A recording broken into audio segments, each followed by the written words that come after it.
Hello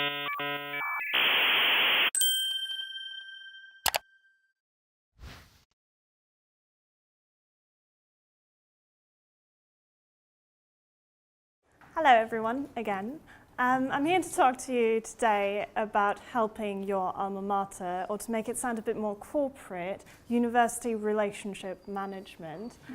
And I know what you might think here. Work with my university? Really? Like, you don't know my situation. My university's really shit and it's really difficult to work with them. But I'm going to talk to you today first about why it's worth to actually consider working with them. And it's a bit mirroring what Joe said yesterday about working with your students' union, so that it's actually, hopefully, in the end, useful for you. Right, so let's start with why it's worth it. Your university can provide you important resources. One of those is a venue. Venues are really expensive, so if you can get that from your university for free or for a low price, that's really good. They also have accounting teams that can write the invoices for you, and they have potentially contacts with, people that provide you food and things like that. So that's all cool. Next, they have connections. They have connections with sponsors. Who here is talking to their career services team at their university? Right. The rest of you should consider that, because they have these connections already, so it's probably very easy to get introduced to these people and get some money from them because the connection is already there. And last but not least, you gain credibility with your professors and the university leadership. And that's really cool, because suddenly you'll be known as the person who organizes this amazing event, and they'll come talk to you if they need any advice on things. So that's really good too.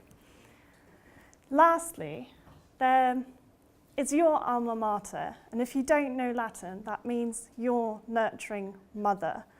And that's really important, because the university made you who you are. That sounds a bit cheesy, but they gave you the opportunity to grow and to now organize this event in a way.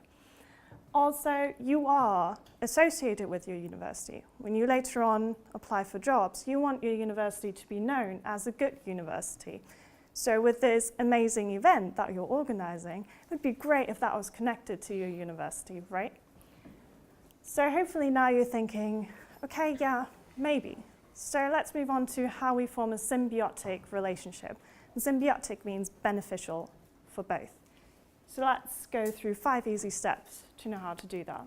Step 1 is be professional, and always do that, regardless of how they treat you, how badly they treat you, whether they're not replying to your messages. Stay professional. If they don't reply, go in.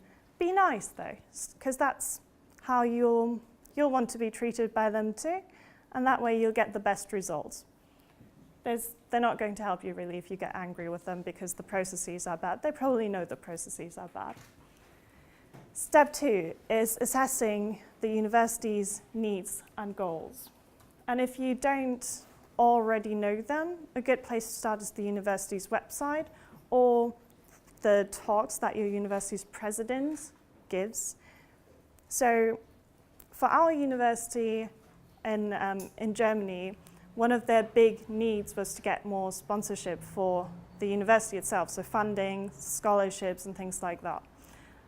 It might also be that your university has trouble attracting students, so they might need more student applications. So the next step, as you might guess, is using these needs and goals. If that is more funding, you could offer them connections with the sponsors that you are using for your events. If it's having more student applications, you can point out that you're bringing students on campus, maybe even high school students, that might then be more attracted to the university and might actually come later.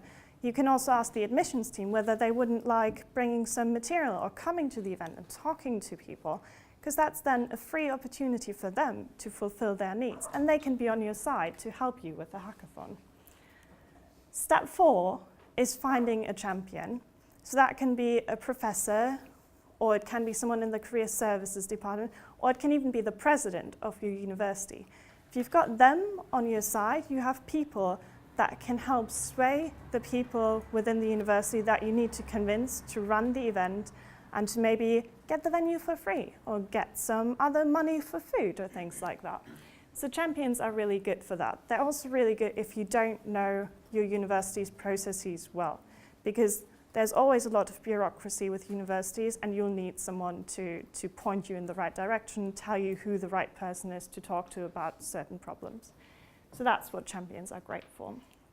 And the last step is easy, but lots of people forget it, and that is to follow up with everyone who was involved from the university after the event.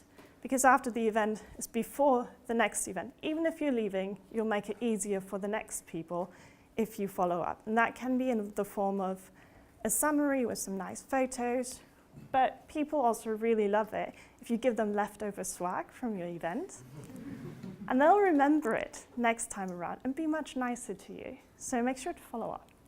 So to summarize, be professional, assess your university's needs and goals, use those goals, find a champion within the university that can help you, and then follow up.